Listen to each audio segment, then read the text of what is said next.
welcome to Movies, Films, and Flicks. I am Mark Hoffmeyer, and joining me are two men who don't think 50,000 points is a good score on Double Dragon. It's Norbert Morvan and James Moolah. He touched my breast! I hate you. Very strange. California. I mean, listen, that scene where the guy runs up to Fred Savage and just yells, "I hate you." It's so beautiful. It's such a great moment, and it just makes me laugh. Just, I hate you. Oh, man, when Putnam comes up to him, oh, what a beautiful moment. I hate you. Just tell the kid he hates him. In The Golden Child, Eddie Murphy had a similar job where he found children, but he didn't make it seem so pedo-ish as this guy does. You know what I mean? This guy's a bad dude. He's stopping parents from finding kids. Yeah.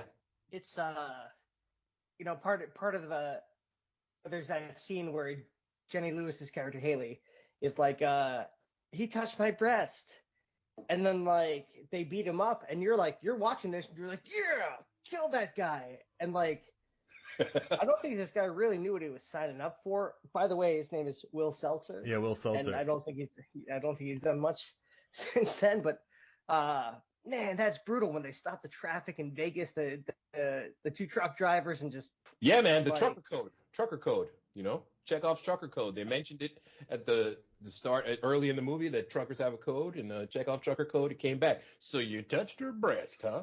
She only gave that dude $10 after he got 400 for them by illegally gambling for the children, and he commits assault and steals a truck for her for $10. Her dad is like, in quotes, the union leader of the trucker branches in the West. You know, he's the guy who,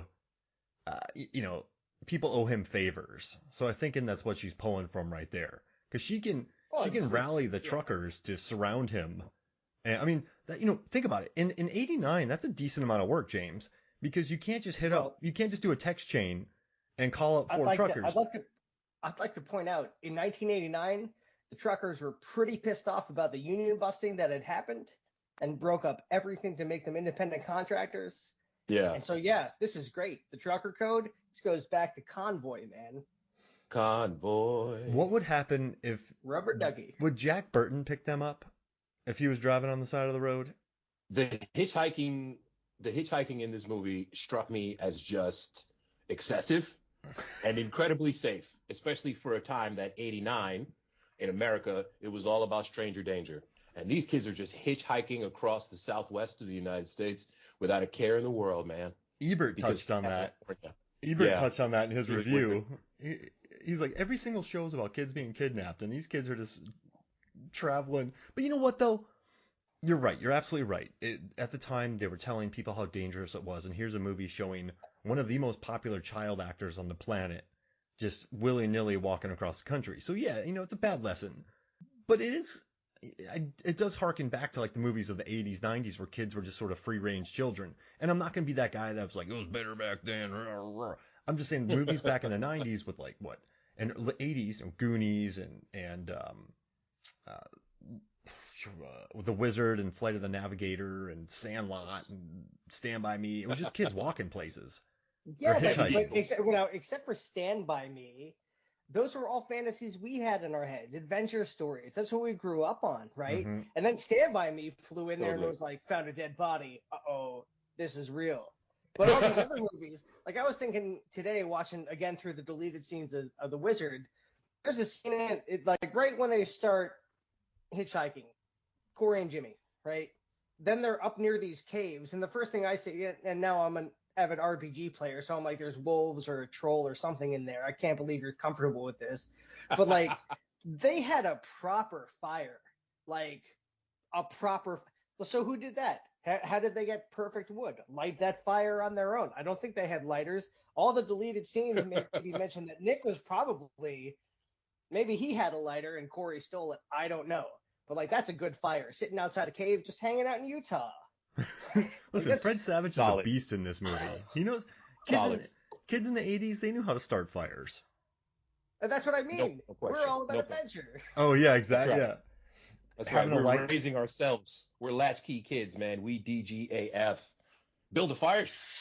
Say less. I'll throw a magic missile at it. No, but it's just, watching this movie again, and I think, James, you recommended it to me, The Wizard, correct? That you wanted to cover this. And all I remembered about it were the huge television screens and watching Jimmy playing Super Mario Brothers 3, which I hadn't seen yet. And I never played it. And I just remember yelling, like, I got so mad at the screen when he got hit by those boomerangs. I'm like, what are you doing, Jimmy? I was like, get out. Why you run? Like, I don't know. For some reason, I got bad form. It was like me watching Twitch. I've never watched it. It was early Twitch where you're watching it and you're going, no, don't do that. And then just the crowds around him. I mean, this movie was pretty ahead of its time. I mean, now you get stadiums filled up watching kids playing video games. So I thought it was pretty cool. Yes. I mean, there was the King of Kong at this time, but that was so niche.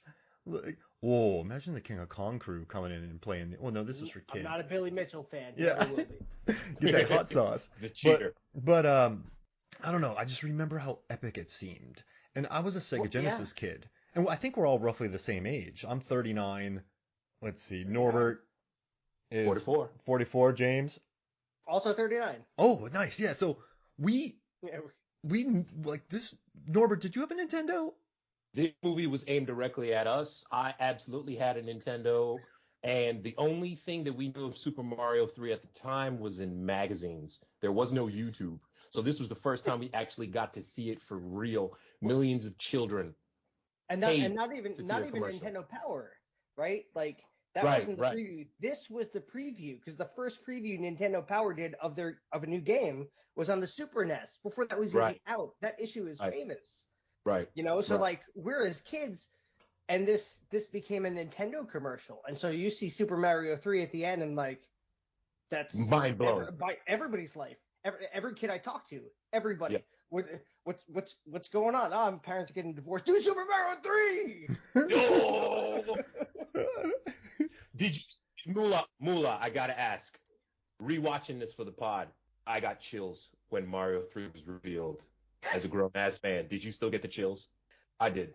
When they're going through the points and then the screen and he's hyping it up and the screens come up, yeah, I felt the same. Like I'm getting it now. There was somebody like Super Mario 2 came out and I was like, that's weird. I liked it. I liked it a lot, right?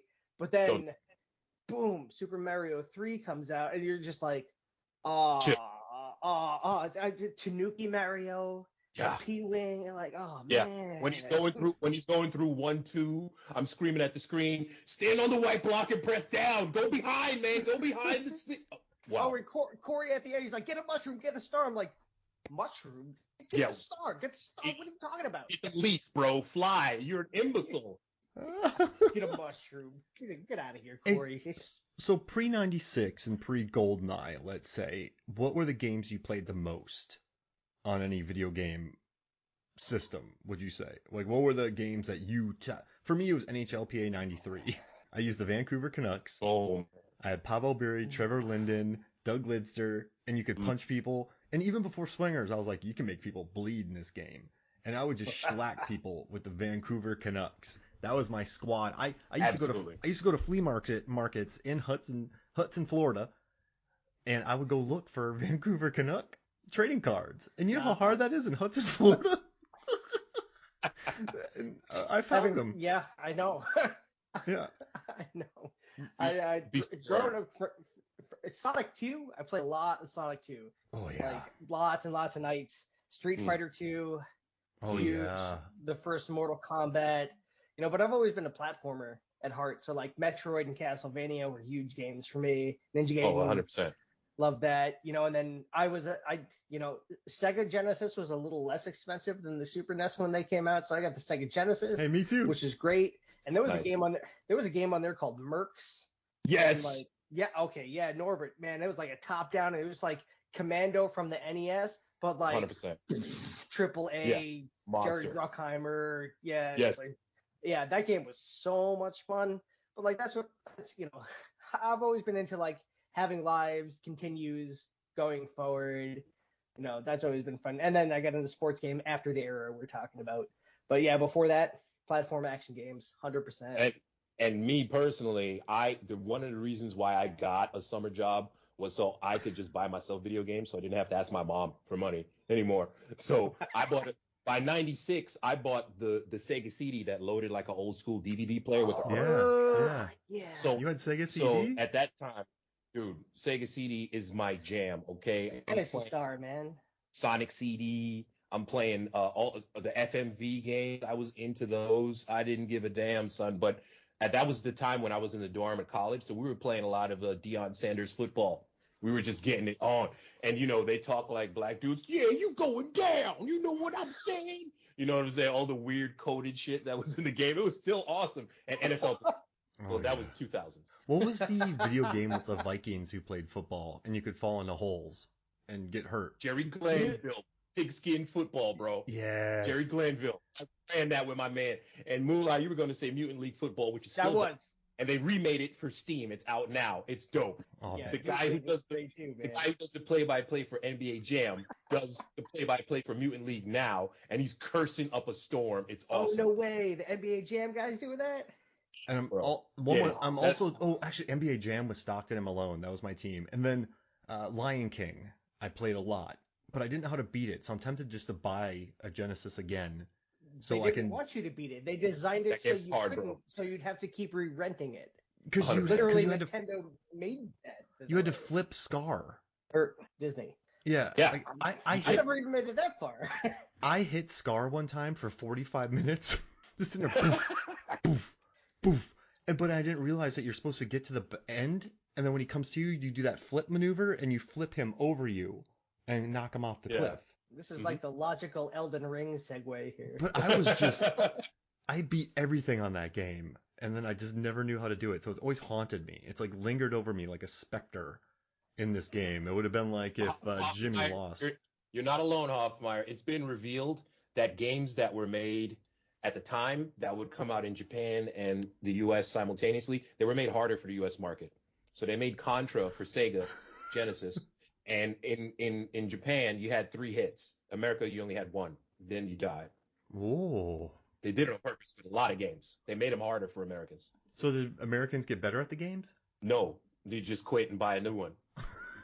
No, I would actually go far beyond that. Because that's what we used to do until people got really pissed off. And they were like, now you have any % speed runs where it's like, I will exploit any glitch or bad programming, and I will beat your system. So it's like the... It's like what is it? Is it the Kobayashi Maru? Kobayashi Maru, bro. That's right, man. Scenario. How do you think that, my friend? All right, now one more quick question for y'all. So I was watching this movie, and I'm a big fan of actors looking at screens in movies. So Deep Blue Sea, I love watching Michael Rappaport stare at a screen. And Jason Bourne, I think Alicia Vikander does some excellent screen staring.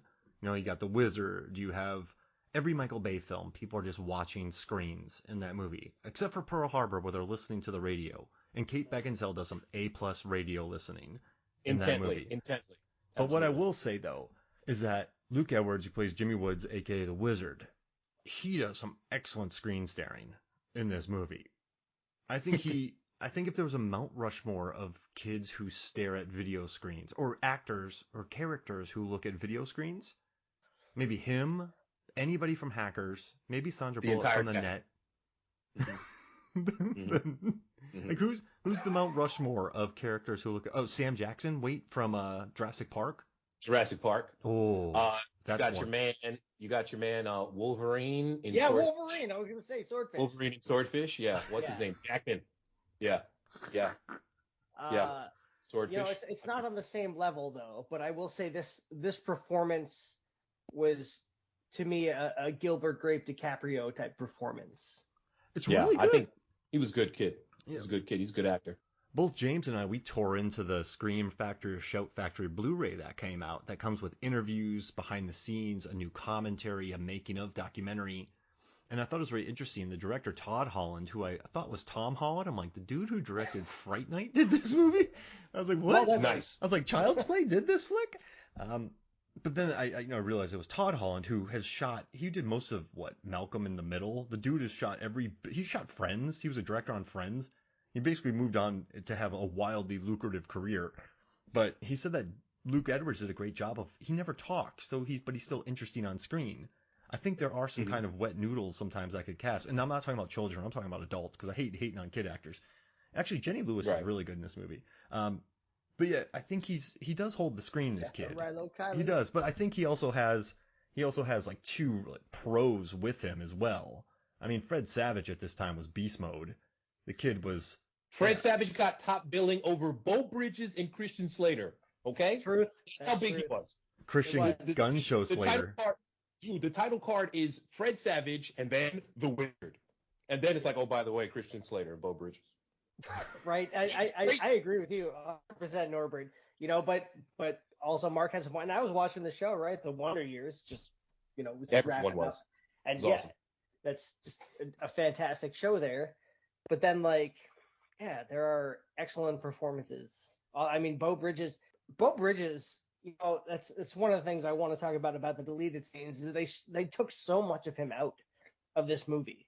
He was basically relegated to side character for a lot of it, for the younger characters to reflect off of. And it's really sad because his performance really underscores the sadness and trauma of the family. It's the heart of the movie, absolutely. Yeah. I mean, he's the heart of the movie. Yeah.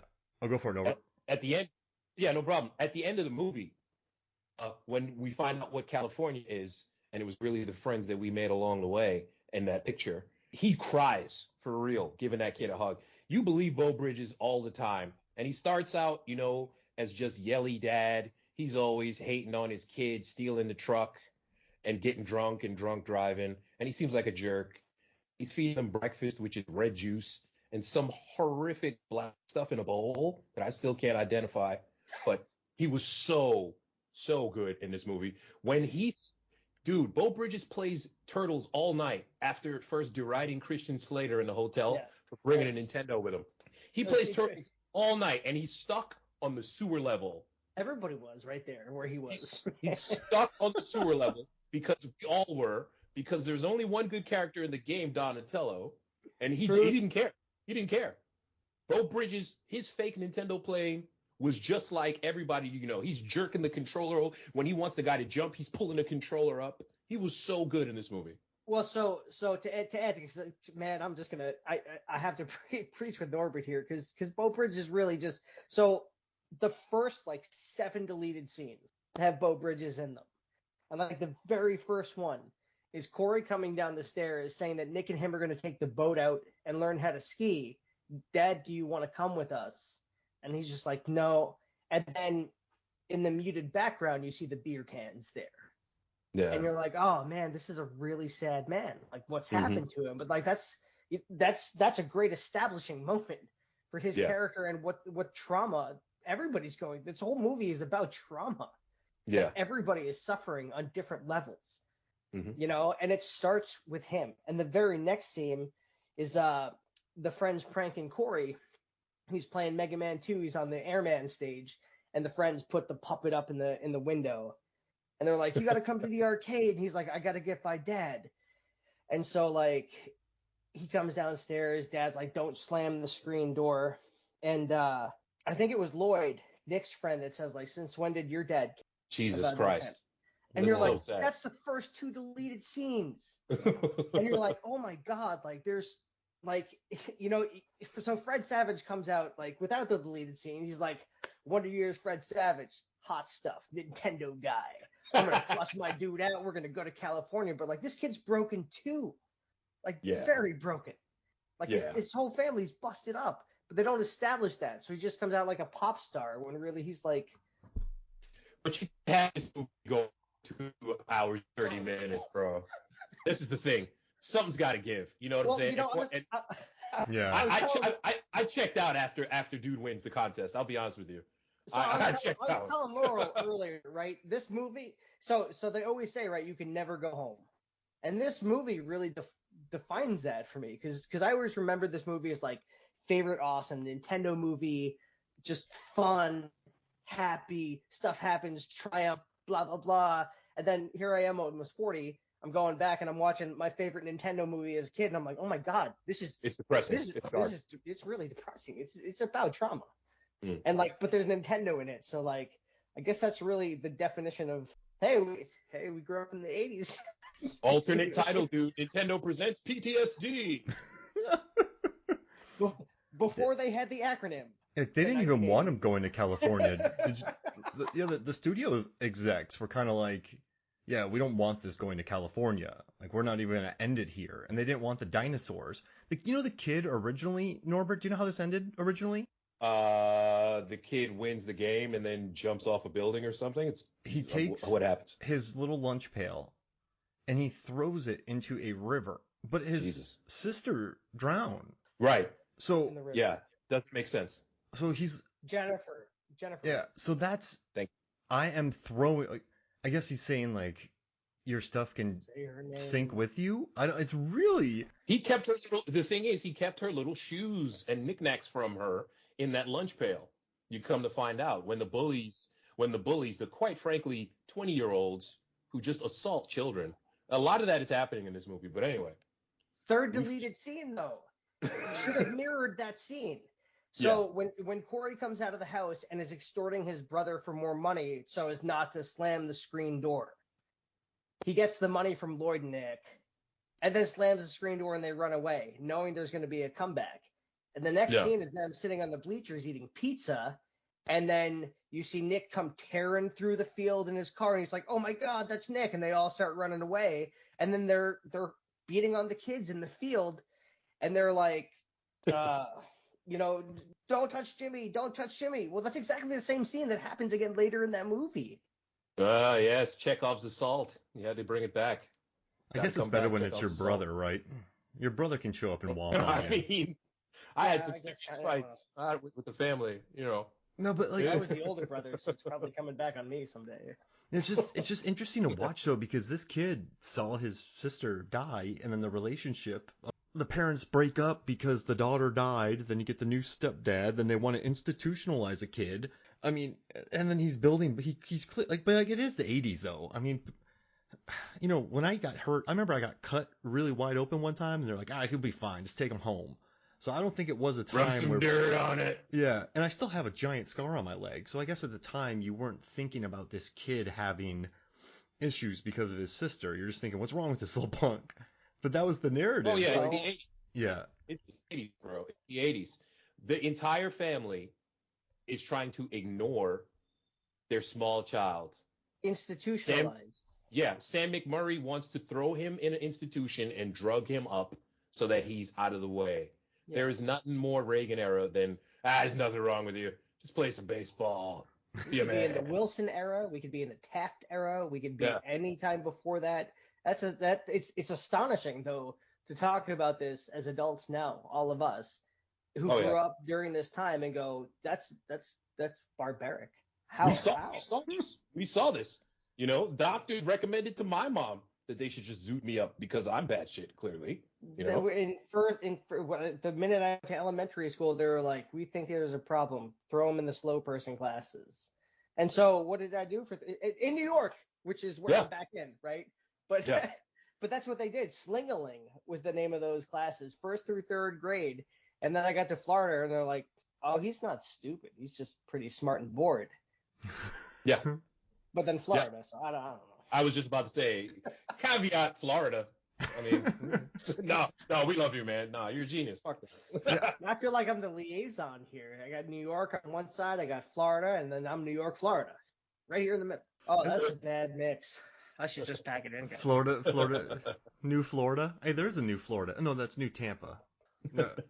New Tampa's blowing up, by the way. Old Tampa's doing great too.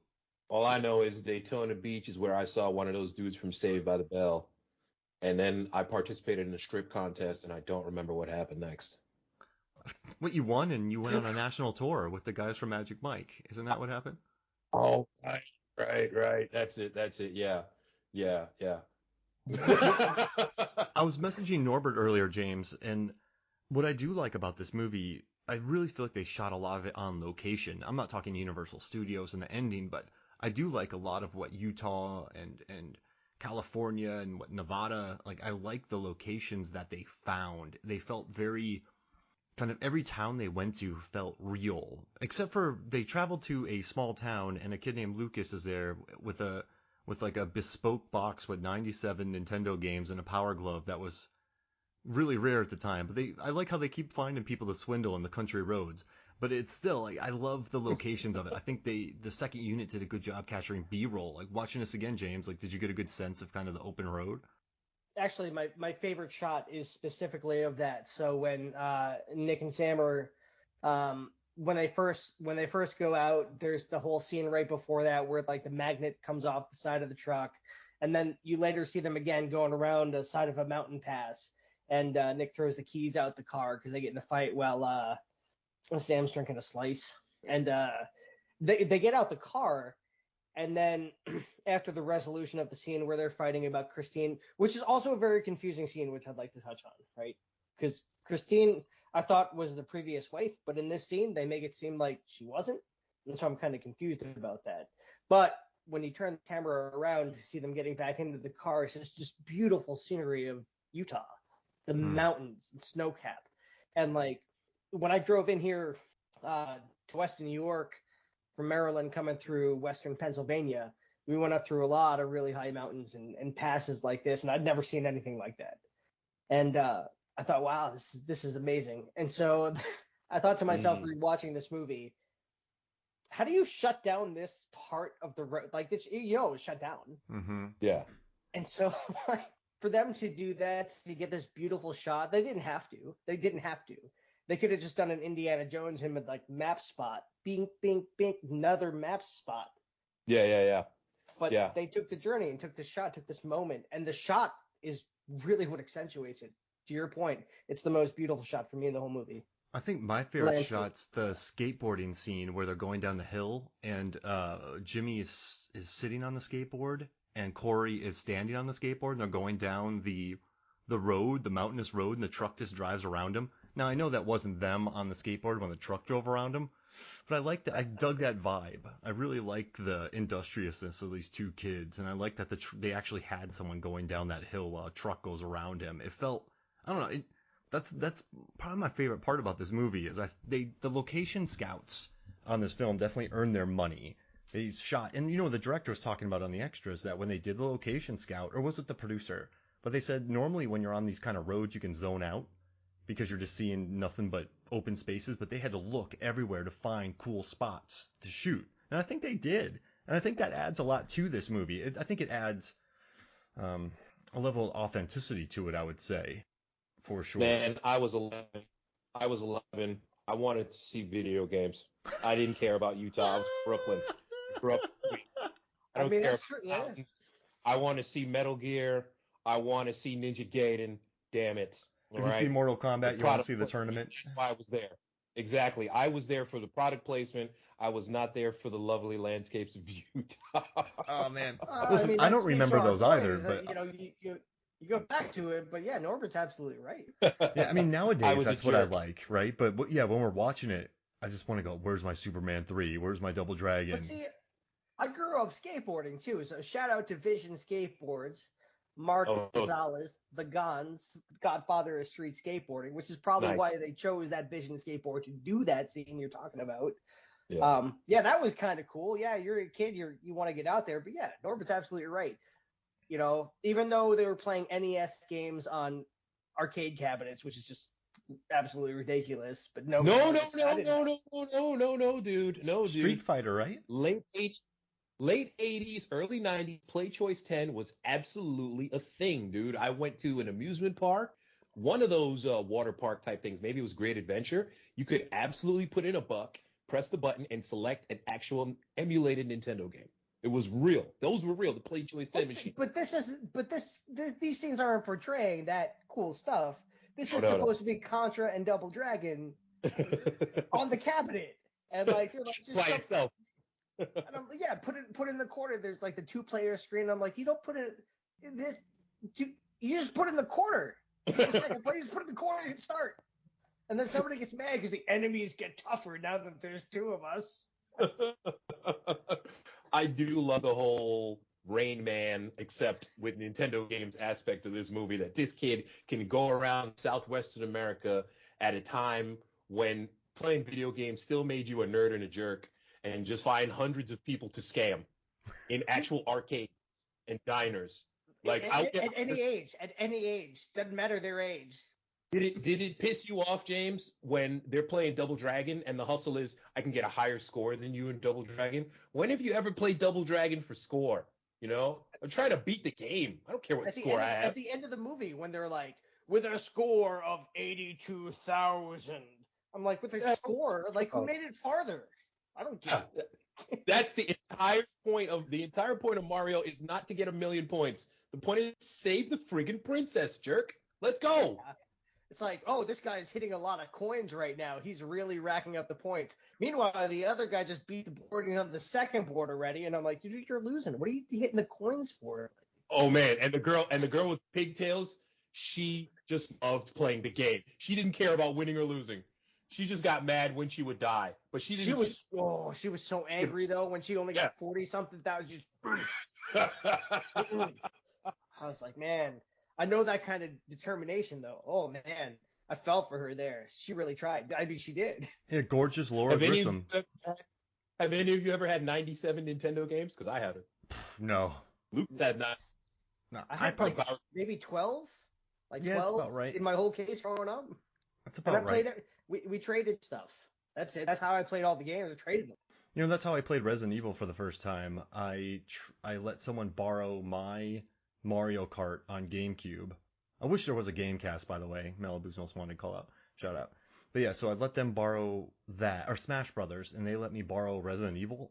I played Resident Evil for 6 minutes, and I turned it off because it scared the living crap out of me. But yeah, that was fun. It was hard. I saw directionals.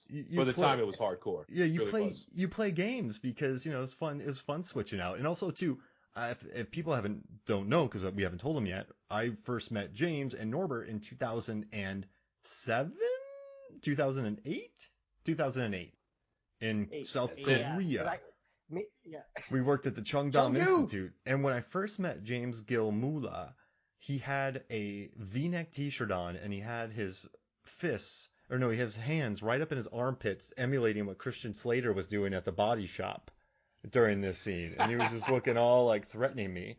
And I remember looking at him. I went, Slater. Got a picture of me in a Yankees cap before we hiked Soundom. And I looked at him and I go, Slater from Wizard. He goes, yes, that's right. But yeah, I didn't know if you noticed Slater pumping the gun show during his scene at the repair shop, or not the repair shop. I guess they're stripping that car. You know, this guy. They did a quick job. Is trying to rescue his son get his son from running away, and they're actively trying to stop each other from finding their children.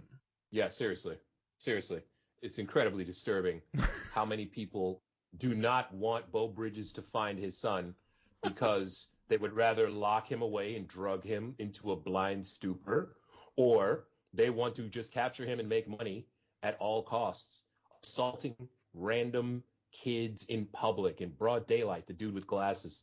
So he's it's crazy. I have this question for both of you then, because like the deleted scene with my favorite mountain shot, right, kind of goes into that whole dynamic. And now, so I assumed that Christine was the mom, but when Nick gets out of the truck, he tells his dad, since Christine came into our life, she doesn't like me, she doesn't like Corey, but she's with Bateman. She's Christine Bateman. Yes. So since she came into our life, I thought you came into her life. I did not. So is it? Yeah. Well, like, the answer to your question is Metal Gear. That's the answer to your question. The answer to your question is, did you see Ninja Gaiden, bro? Did you see how far he got when you have to defuse the bombs in Ninja Turtles? That's what proved to me that he was the wizard, you know? That's the answer right there. The answer is full not high five. That lady's not the mom? Doesn't she say take our boys home? Yeah, so specifically for this scene I was like, WTF, who is Christine since she came into our life? And I'm like, well, that doesn't make any sense to me. Like, maybe that's why this game was deleted. I don't know why include it in the Zack Snyder version of this movie. Oh yeah, totally. And the answer is, did you see Rad Racer with the Power Glove, bro? That's the answer. You know? Did you see the Nintendo gameplay counselors that you can call? It's not an 800 number either. It's a 900. He's not even reading the right game book. Not at all. How long did they talk? They talked for 3 straight days. Like 3 days, bro. 3 days. And that was the montage of product placement. Nintendo gameplay counselors, Zelda hat, TMNT, defuse the bombs level, Mega Man 2, Metroid. Dude, like RC 10, Pro 12 hours a day. There's that series on about well, I'm not going to plug other content. Do it. I don't care. It's on Netflix, where MFF should be. And all day. Let's go. Well, they got the guy who eats nothing but fried food, and they made a show about that. This is way more interesting. But it's a show about games, and there's a whole episode that goes through like the whole Nintendo, like, you know, Nintendo Power Magazine, the guys who gave you tips, and like, yeah, it was as grueling as you think it is. Like, when you look at what happened at like CD Projekt Red and the oppressive Activision. Let me never say its name again. Never again. Yeah, but that's where this kind of stuff started, though. It's like, you want to be in video games? Prove it. Do you guys want to hear a sad story? Oh yeah, that's why I'm here. All right. So when I was younger, you know, we didn't have, my parents split. We didn't have like that much money to like just get people birthday presents. So I got invited to a birthday for a friend of mine, and they were opening up gifts for this friend, and someone got him that game for Sega Genesis, the like indie car racing game that was the hotness at the time. Just got him like a $60 gift, and I remember just going, oh no, because all I got him was a video gaming magazine, but those things were awesome. So I was like, man, I'm getting my buddy like a video game magazine. But when you get a video game right before you get a video game magazine, oh man, I got made fun of. That was an ugly party right there. That was a bad. But you guys talking about those video games reminded me of that. But yeah, I remember that. Oh man. Who gets their and when you're in elementary school, who gets their friend a video game? No. Oh, the rich kid, dude. Yeah, the rich kid. He's showing off. If you knew rich kid. He's showing off. He's showing off. Dude, Nintendo games were $50-$60 a pop, brand new, bro. Dude. $49.99, Norbert, at KB. KB Toy Store, yeah. These were not $20 games. Norbert, Funko Land was our land. Funko Land was the join us. Yeah, and then it became GameStop, and everything changed. Yeah, everything changed.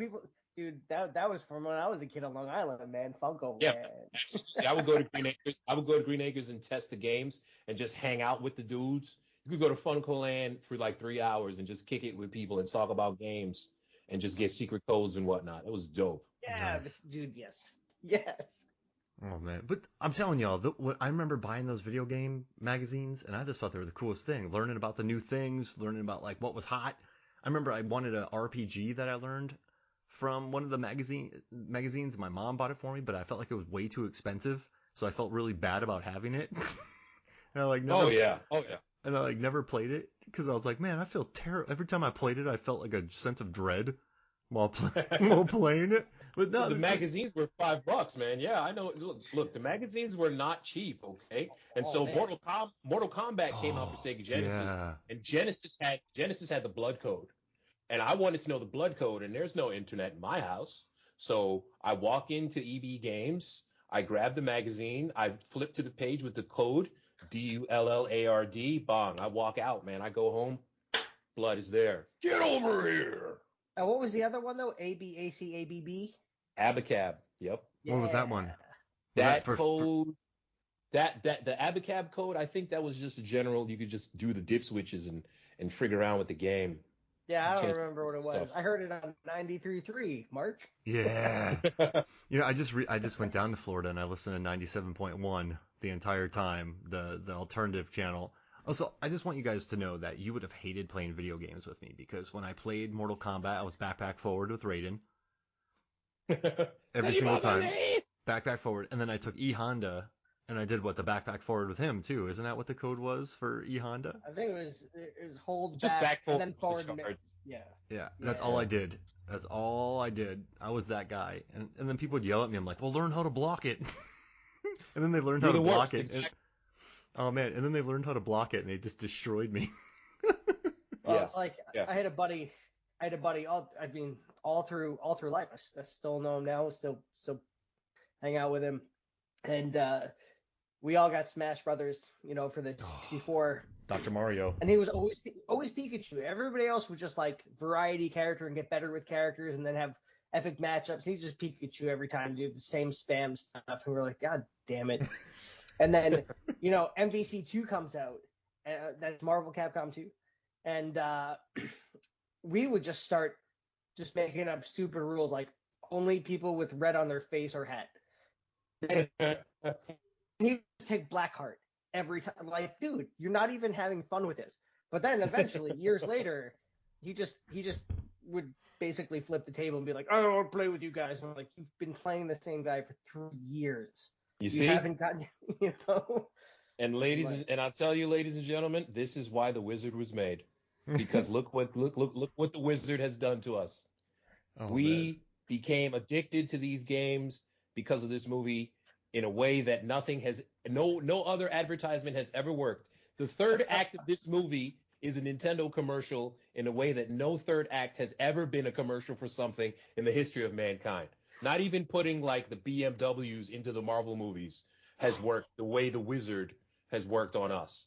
Oh man, it's still with me. It's still there. Yeah. I have a question, James and Norbert. So the kid in this movie, he was Jimmy Woods the Wizard. So you're younger, and you're the age of Jimmy, and you are a video game savant. You're amazing at video games. But when they call you forward, so James, when they call your name, what's your nickname? So Jimmy is the Wizard. What would you have been called with your skill set? Harold Badger. The Harold Badger? That's been my name on PlayStation since I've had PlayStation. Oh no, like you're like the Wizard. Oh, okay. I'm talking about like the skill set. This kid was like a wizard. The Badger. I chose Harold Badger for that reason because of constant attack. Wind in the Willows. Wind in the Willows. He's a quiet, angsty older dude with excellent gray and black features on his beards and stuff. And he's stubborn, he's impatient, and he likes to win, and he's passionate, but he's kind-hearted too. Just you got to get through the prickly stuff. Yeah, I'm the Badger. Oh man, that's amazing. What about you, Norbert? That works. I am Milky Cereal because you don't understand why these things are here, but it's working. It's happening, baby. It's gonna happen. It's Milky Cereal all over your face. You don't understand why. Cereal and the Badger. That's it, man. That's it. We combined to form Milky Badgers. Man, what would I be? All right, so let's go. Okay, I guess I would be I remember I was playing tennis once, and my brother stopped, and he's like, Mark, you play tennis like a linebacker. And just, like, nothing I do, like, so I made it to States a couple years in a row, but nothing I did was pretty, and I just sort of confused everybody. But I was more of like a blunt force object than anything pretty. So, like, when I played Halo, I just would grab a shotgun and shoot people and stay alive long enough till the snipers would take them out, and then I'd probably die, but 4 people would go down, and I would get knocked out. So I've never done anything pretty. So yeah, I'd just be like Mark. Well, you gotta go. You gotta go with the '80s vibe, man. So Howie Long. Maybe you're the Cube Gleamer. You know what I mean? Maybe you're 720. Oh, I like the 720 on that. Radical Spike. You gotta go '80s with it, man.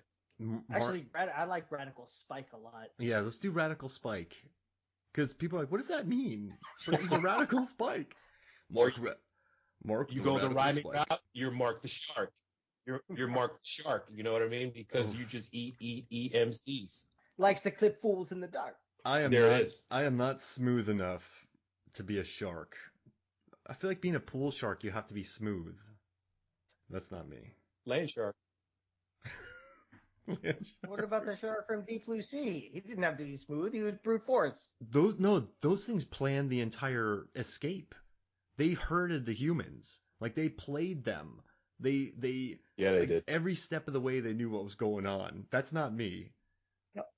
I just wanted to hear a Deep Blue Sea thing I've been waiting for. I love it. No, thank you, man. Yeah, I gotta, it's funny. I've become the guy who gets Deep Blue Sea messages. So a friend of mine, Joey Lewandowski, he's doing a 1999, the podcast, and they brought in Brian Raftery, who wrote the book Best Year Ever, how 1999 is the best year ever of film. And so during it, Brian kept talking about Deep Blue Sea, and then Joey's like, I got a guy you should meet. And then Brian goes, I got a guy you should meet. So they've both been on Deep Blue Sea, the podcast, and I've been on their Fast and the Furious show, and Brian wrote about me for Wired, but when they talked about Deep Blue Sea, they're like, we got a guy for you. Like, they said it at the same time. So I've become so synonymous with Deep Blue Sea that authors and podcast hosts bring me up. To bring your little world of MFF, I've been reading Cracked for 15 years. Nice. And since I started participating in MFF over the last few years, I had no idea who Zanandi was. And I read her articles all the damn time, man. She's awesome. Yeah. Oh, dude. Yeah. But it makes me unfortunately biased sometimes because I love all her articles. So when she posts movies, I'm like, I can see. And then I'm like, no, not you can see. Separate. The movies, just the movies. But that's really cool, man, because I've been a fan of hers for years, man. Oh, really? Yeah, Gentlemen. Awesome. She's the reason I started writing at Cracked. Yeah, so nice. I know that. Yeah, she wrote That's about Full circle. She wrote about my It Follows data piece, and then I contacted him. I was like, hey, thanks for doing this. I was like, do you guys need any writers? And that Jason Pargin was like, yeah, sure. So then I started writing pieces for Cracked, and then I thanked Zanandi for bringing me on, and then I brought her onto the podcast, and now she's part of the MFF crew.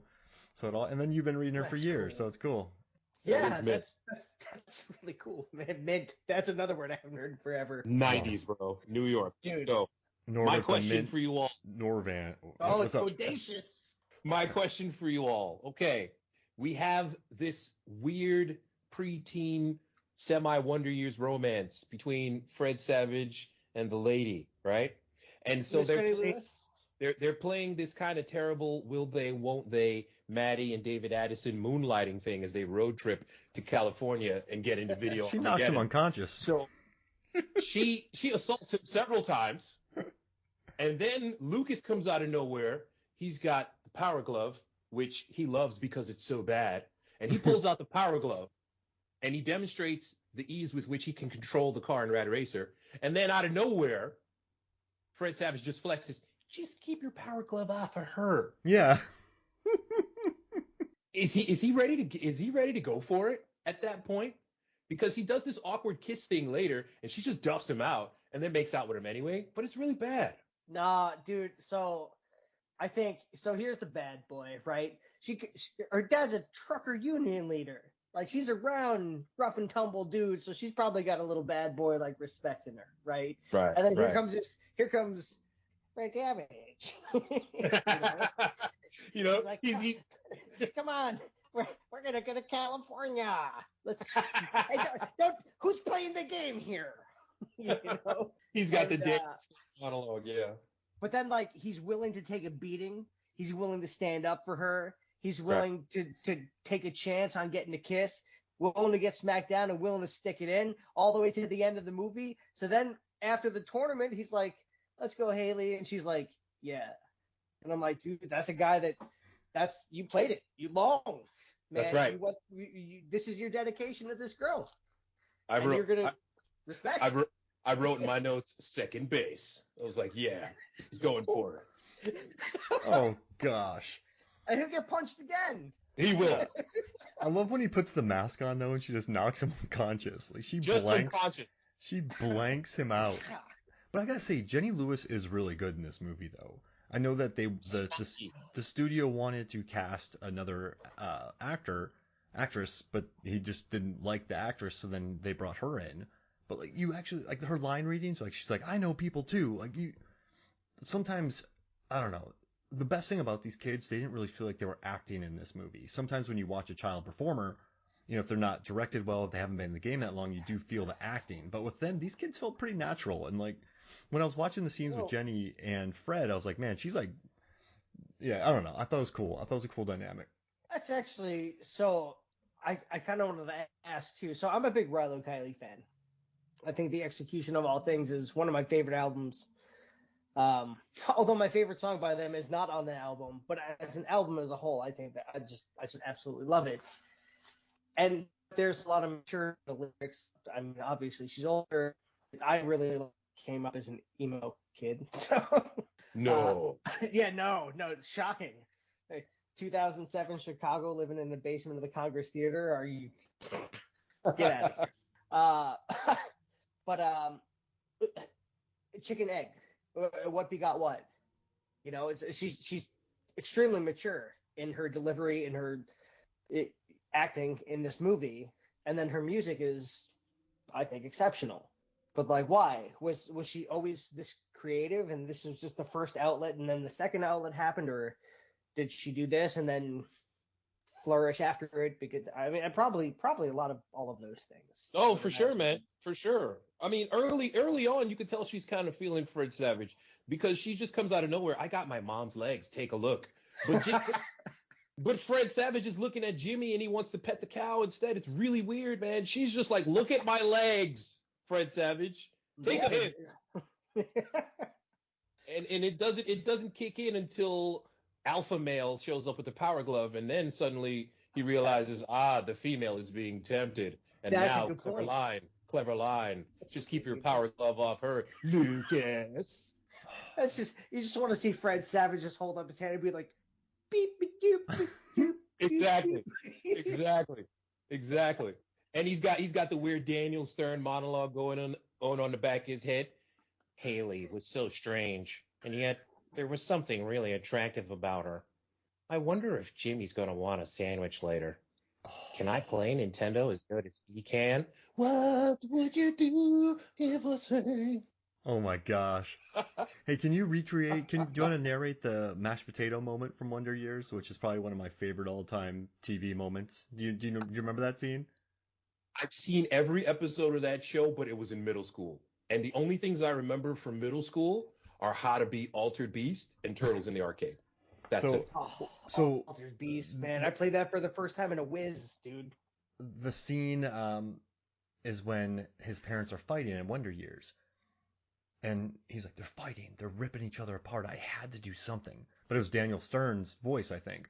So he takes this huge glob. Daniel Stern, that's right. He takes this gigantic glob of mashed potatoes on this large serving spoon and just takes it and then pulls it back like he's going to flick it and just flams it in his big brother's face. I mean, we're talking just because he's like, I had to do something. And so everyone stops arguing. They're like, why'd you do that? What are you doing? They stop arguing just to look at the mashed potatoes. And his brother looks at him and goes, while you sleep. And it's just, I figured that Wayne meant something. Yeah, he would do something to me while I was asleep. Maybe he would put my hand in a bowl of cold water so that I would go to the bathroom on myself. Maybe he would tell Winnie Cooper that Paul was actually the better choice for her. I don't know. All I know is I had a biology test at 10 and I hadn't studied at all. What would you do if I sang? Oh, Winnie Cooper, man. Jeez Louise. But, no, I mean... So hard. But this movie now, I mean, listen, I was happy to watch it again because this movie's really been on my mind, so I was happy to kind of go back and check it out. But yeah, it was definitely edited in oblivion. But, I mean, Universal wanted a 90-minute movie. And James has been talking to me about, you know, there is feelings of loss, of you know, families being broken apart, of death and grief. And, you know, what I like too is at the end of this, Jimmy is not totally solved. Like, this kid is still going to have to work through some issues. Like, I like that there's no magical, hey, I'm cool now, guys. That really makes me happy. But I guess you can't have that in this movie because it would just be a tonal, that's not the movie, right? This is a Nintendo commercial. Like, get from A to B to C. That's it. And then get to N for Nintendo. Mm-hmm. And you feel that things are going to be okay eventually, but eventually is going to be when he's 30. This is not something that's going to get solved in next week's episode of Nintendo Power, the movie. You know, that kid's been through a lot. Look, in terms of ways to die, drowning is the worst to me. There's no way. And this kid watched it, man. So yeah, he doesn't want to talk. He doesn't want to play Pogs with you all. You know, he doesn't care that The Simpsons is going to debut later on that year. He just wants to know how to deal with grief. That's it, man. And everyone, feel like he should have helped her, but he didn't.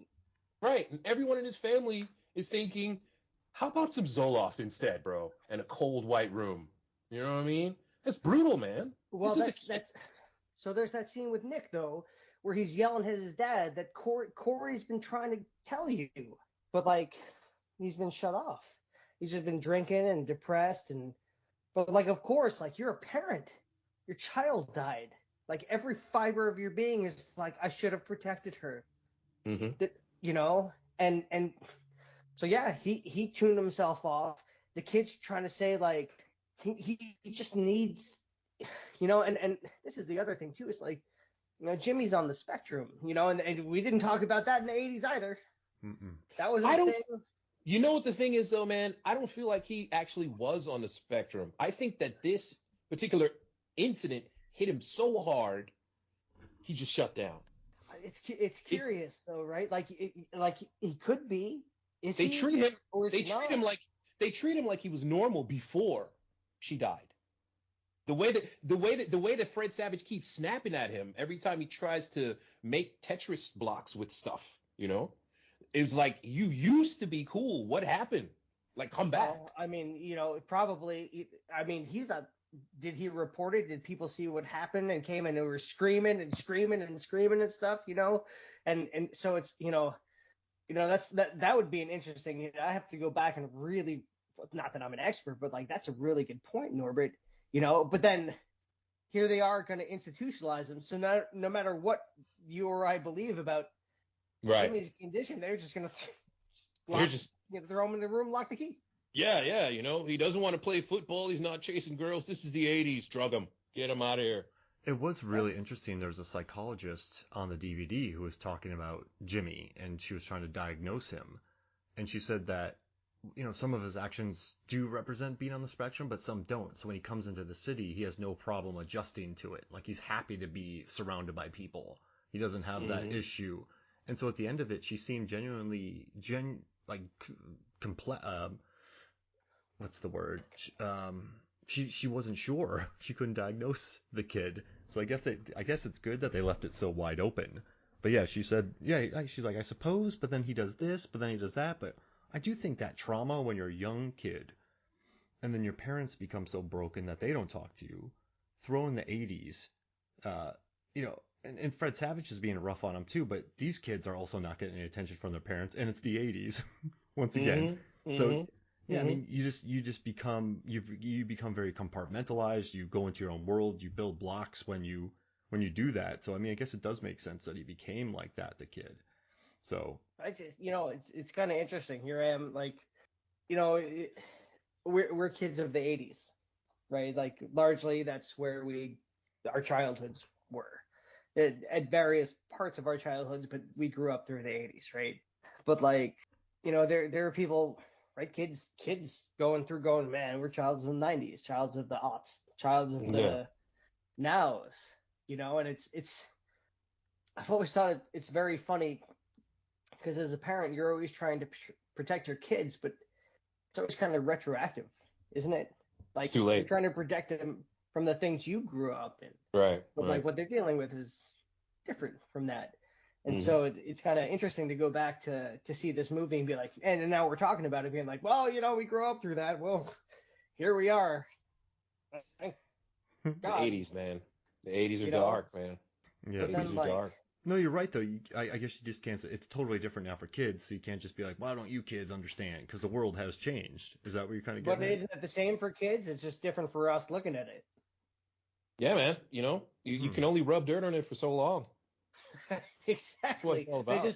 They just well, it's not dirt now. It's other things. Rub something else on it. It's the same thing. Just hey, rub some Xanax on it, man. It'll go okay. You got just patch it up. Just you know, you'll be fine. Just sleep it off.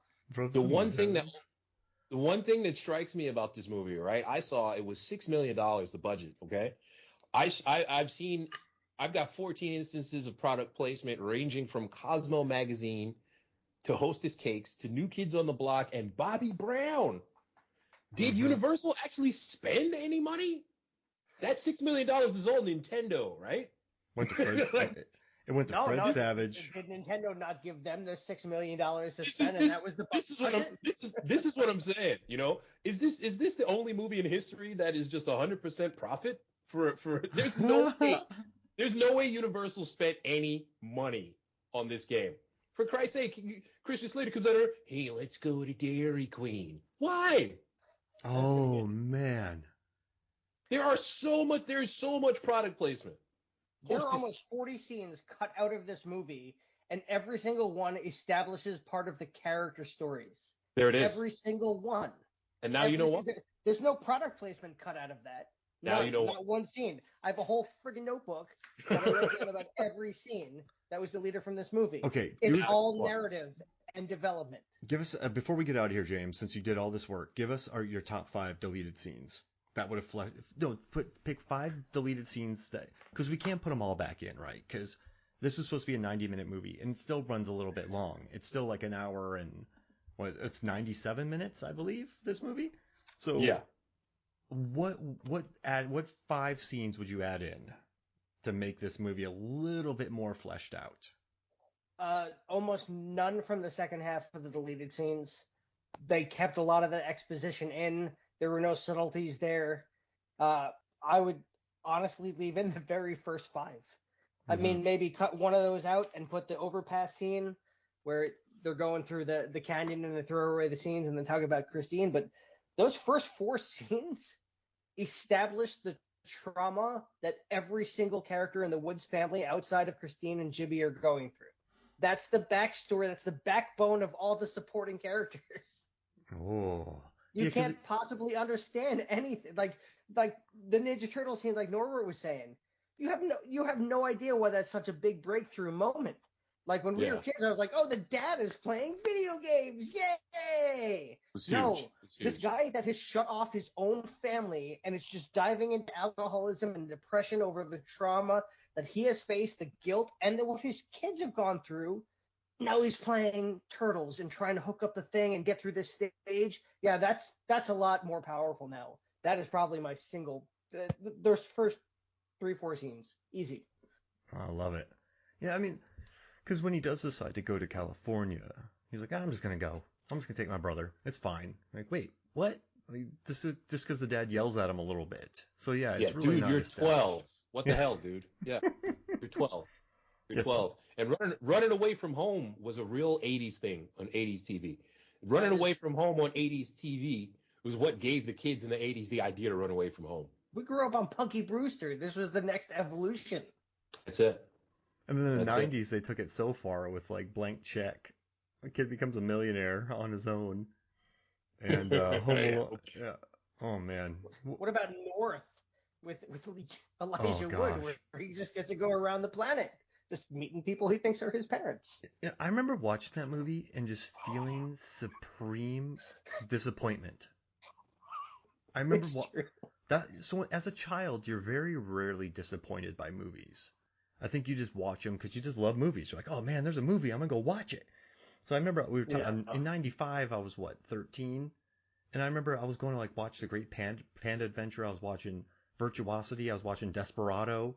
Like, I was watching everything. I'm like, these are all great. Nice. I was like, these are beautiful movies. Nice. But I remember watching North and going, I don't like this. I remember I think so.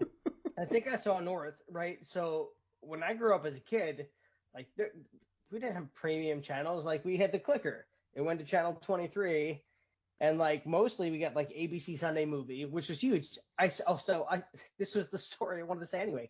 The only VHS tape I own still is the recording that me and my dad made of the Sunday night ABC movie, The Wizard.